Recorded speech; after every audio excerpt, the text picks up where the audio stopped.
जानेंगे कि आज वो हमारे व्यूअर्स के लिए क्या कुछ खास लेकर आई हैं और किन मुद्दों पर हम उनसे बात करेंगे। सबसे पहले समझेंगे कॉस्मेटिक होता क्या है, आखिर क्यों लोग इसको नहीं समझ पा रहे हैं। डॉक्टर, सबसे पहले आपका बहुत बहुत स्वागत है। Thank you so much. Doctor, basically ये कॉस्मेटिक है क्या, अगर लोग समझना चाहें। लोग कहते हैं कि अगर हम कॉस्मेलॉजिस्ट के पास जाते हैं, डर्मोलॉजिस्ट के पास जाते हैं, तो हमें समझ में नहीं आता कि हम कराएं क्या, तो इसका डिफरेंस क्या है? कॉस्मेटिक प्रोसीजर्स एस्थेटिक प्रोसीजर्स होती हैं जो plastic surgery, cosmetic surgery, dermatology का संयोग होती है, तो उसको हम लोग कॉस्मेटिक सर्जरी कहते हैं। उसमें जो प्रोसीजर्स आते हैं वो कॉस्मेटिक में आते हैं। कॉस्मेटिक गायनेकोलॉजी हम लोग एक नया वो लेके आए हैं, सब्जेक्ट लेके आए हैं। इसमें हमारे पास मल्टीपल लेजर्स हैं जो हमने के हॉस्पिटल लखनऊ में शुरू किया है और फर्स्ट टाइम इन यूपी है ये। और कई मशीन्स कम से come first time in India भी हैं। इसमें आपको इंटीमेट वाइटनिंग, ब्राइटनिंग और जो महिलाओं के प्रेगनेंसी के बाद या बिफोर प्रेगनेंसी जितने भी इंटीमेट प्रॉब्लम्स होती हैं उन सब का हम लोग उपचार करते हैं। ये सब नॉन सर्जिकल होती है, यानी इसमें सर्जरी की कोई आवश्यकता नहीं होती।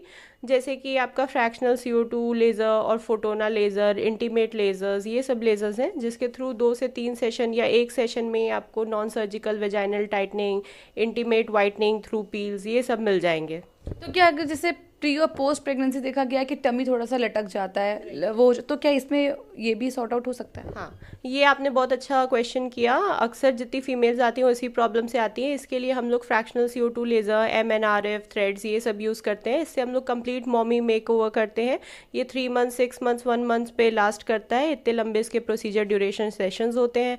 उसमें हम लोग कस्टमाइज़ करते हैं कि किस हिसाब से किस महिला को क्या चाहिए। जैसे स्ट्रेच मार्क्स बहुत ज़्यादा हैं तो 3 से 4 सेशन उसमें फ्रैक्शनल CO2 के लगते हैं।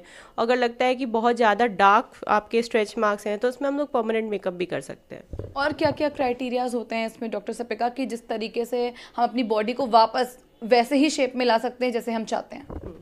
क्योंकि प्रेगनेंसी के बाद या हार्मोनल अपसेट के बाद शेप एकदम डिसबैलेंस हो जाता है, तो इसके लिए हमारे पास कूल स्कल्पटिंग टेक्नोलॉजी है और ऐसी टेक्नोलॉजी है जो एब्स बिल्डिंग मशीन है, जिससे 30 मिनट में 20,000 क्रंचेस होते हैं। तो उससे आप मसल्स भी बिल्ड कर सकते हो और उस एरिया से फैट भी लूज़ कर सकते हो। तो कंप्लीट फैट लॉस और वेट लॉस पैकेज भी हमारे पास उपलब्ध है। सबसे बड़ा सवाल ये होता है वाइटनिंग का। जो प्राइवेट एरियाज होता है, चाहे मेंस का हो चाहे फीमेल्स का, उसमें वाइटनिंग का लेकर बड़ा ट्रेंड है कि इंडियन स्किन वाइट नहीं होती, और अगर हम फॉरेन स्किन की बात करें तो वो वाइट होती है। तो क्या भारत में किस तरीके से जो महिलाएं या पुरुष अपनी जो प्राइवेट बॉडी इनर होता है उसको वाइटनिंग के लिए यूज़ कर सकते हैं, क्या ट्रीटमेंट है? और देखिए, ट्रेंड चेंज हो रहा है। 2017 में पहले लोग लेज़र कराते थे कि लेज़र वाइटनिंग इंटीमेट पार्ट पे करवाना है। ये मेल्स और फीमेल्स दोनों ही करवाते थे। और अब डर्मामिलान, इंटीमेट, ये सब पील्स आ गए हैं और भी कई प्रकार के पील हैं जिससे आपको कोई साइड इफेक्ट नहीं होता या जलन नहीं होती और धीरे धीरे स्किन अपने आप वाइट होने लगती है। इसे आपको क्लिनिक में कराना रहता है और उसके बाद जब आप घर जाते हो तो कुछ स्पेसिफिक सेट ऑफ क्रीम्स होती हैं जो आपको लगानी रहती है, फॉलो करना रहता है और उससे आपको कंप्लीट वाइटनिंग मिल जाती है। अगर बहुत ज़्यादा डार्क है तो 2 सेशन लगते हैं और कम डार्क है तो 1 सेशन में वाइटनिंग हो जाती है। जैसे देखा गया कुछ लोगों के पीठ पर भी मार्क्स होते हैं, तो उसको भी क्या हम इस प्रोसेस से रिजॉल्व कर सकते हैं? हाँ, जैसे मॉमी मेकओवर में जो भी ऐसे कंडीशंस आते हैं वो हम लोग जो है लेज़र के थ्रू और पील्स के थ्रू कंबाइंड ट्रीटमेंट करके क्लियर आउट कर देते हैं। और टैटूज जैसे बने होते हैं, हमारे हाथ पे होते हैं, हमारे बैक पे होते हैं। जैसे दीपिका पादुकोण ने ही एक टैटू बनवाया था अपने गर्दन पर। तो अगर उस तरीके का कोई परमानेंट टैटू हो किसी के, पुरुष या महिला के, तो क्या वो उस ट्रीटमेंट के थ्रू भी दूर हो जाता है? जी, हमारे यहाँ क्यू स्विच और पीको दोनों लेजर्स हैं, उसके थ्रू हम लोग टैटू रिमूव करते हैं। अगर कलर टैटू है तो 6 to 12 सेशंस लगते हैं। ब्लैक एंड वाइट टैटू है तो आपका 4 to 6 सेशंस में रिजॉल्व हो जाता है। क्या चार्जेस होते हैं और किस तरीके से हमको पता चलता है कि हमारी स्किन को अब चाहिए ये वाइटनिंग का प्रोसेस या प्री पोस्ट प्रेगनेंसी वाला? अगर हम लोग बस इंटीमेट वाइटनिंग की बात करते हैं तो ये एज लो एज 10 to 15,000 से मैक्सिमम भी स्टार्ट हो सकता है। ये एरिया पे डिपेंड करता है। और अगर आप स्ट्रेच मार्क्स की बात करते हैं तो छोटे एरिया का 5,000 से स्टार्टिंग रहता है ऑल ओवर इंडिया, और फिर वो डिपेंड करता है आपके एरिया और कितने सेशंस आपको रिक्वायर्ड हैं उस पर। तो क्या बेसिकली क्या ट्रीट आप लोगों को एडवाइस देना चाहेंगे, क्या एडवाइस वो फॉलो करें? लास्ट मेरा सवाल है, एडवाइस क्या होनी चाहिए और क्या पूरा प्रोसेस होता है? जब आपको हार्मोनल अपसेट हो या आप प्रेगनेंसी के टर्म से गुजर रहे हो या आप प्रेगनेंसी आपकी ख़त्म हो गई और आपको लगता हो आपकी स्किन डल है, तो आप इसको जो है ठीक कर सकते हैं।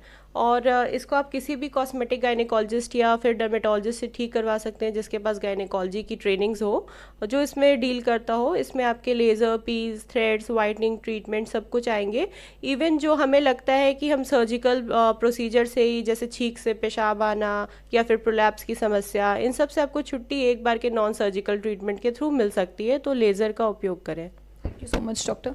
तो आपने देखा, ये थी हमारे साथ डॉक्टर सिपिका जायसवाल, जिन्होंने साफ तौर पर बोला अगर आप कहीं पर भी बॉडी में वाइटनिंग चाहते हैं तो ट्रीटमेंट बहुत सारे हैं, बस थोड़ा आराम करने की देर है, सोचने की आप लोगों को ज़रूरत है और आराम से आप ये ट्रीटमेंट करा के अपना कोई भी इनर बॉडी पार्ट आप वाइट करा सकते हैं। किसी भी तरीके की कोई टेंशन नहीं है। खर्चा भी मात्र आपका 10 या 20 हज़ार रुपये ही होगा। वो डिपेंड करता है कि आपकी स्किन कैसी है। ऐसी